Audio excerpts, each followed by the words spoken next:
bismillahi rahmaani rahim sallallahu ala sayyidina muhammad wa ala alihi wa sahbihi wa sallama. suñu waxtaanu tey mi ngi jëm ci taraweex ak ñaata rakaa lees ci war a julli. lu bari ngay dégg ñu lay jox fukk ak benn mbaa ñu lay jox beneen nombre te yem ca, waaye bu ñu delloo ci njubal yonentu sallallahu alayhi wa sallam ak saxaaba mi, Seydina Malik rahmatullahi alayhi ci Muwattaam solo na jëlee ci Yazid ibn Rumaan mu ne kaana annaasu yaquumuuna fi zamani Umar ibn al-Khattab radiyallahu tabaraka wa taala anhu fi ramadana bi 23 rakaa. nee na nit ñi ci jamonoy Seydina Umar daan nañ julli ñaar fukki rakaa ak ñett ci guddi weeru koor.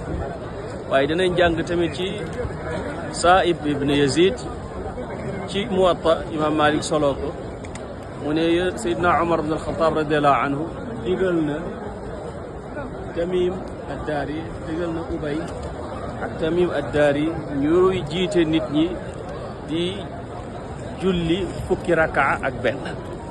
mu ne ci biir fukki rakaa ak benn yooyu dañ daan jàng almiin mooy saar yi nga xam ne mat nañu téeméeri aaya mbaa ñu romb ko mbaa ñu jege ko.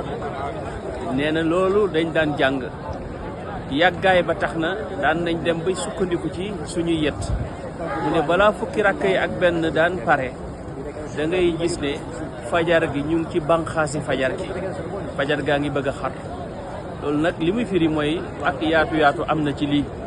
kon nag bu xadis ñëwee ñu ne la yonentu fukk ak benn rek la daan julli wala fukk ak ñett rek la daan julli, xamal ne ka ko wax dafa wax la mu gis, waaye bul ca sukkandiku ba diingat li ñeneen di def. ndax Seydina Umar ibn al-Khattab kenn gënu koo dégg sunna moo ki saxaaba yonentu sallallahu alayhi wa sallam yi nga xam ne daanaka ci ñoom la taraweex niñ ko xamee léegi yaatoo su ko defee ñu yaatal dënn yi.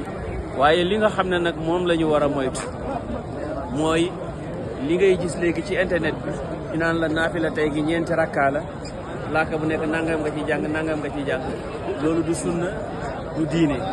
naafila loo mën a jàng ci alxuraan jàngal, amul luñ ca war a jàng walis leneen. dëgg la Seydina Umar ibn al-Khattab radiyallahu anhu bu daan digal ñii ñuy jàng lii dafa daan organiser dégg nga ngir durée. dégg nga di nga gis ci riwaaya ñu ne daan nañ jàng fanweer, daan nañ jàng dégg nga ñaar fukki laaya, daan nañ jàng ñaar fukk ak juróom, daan nañ jàng téeméer, daan nañ jàng lu ëpp wala lu ko manqué. loolu yëpp dañ ko daan def ngir wane ne lu yëf yi lu yaatu la. dégg nga ngirit labal guddi gi yëpp ci naafile. borom xam-xam yi sax wax nañ ne ci tàmbali gi dañ daan jàng lii, ci mujj ga ñu jàng lële. loolu yëpp question d'organisation la.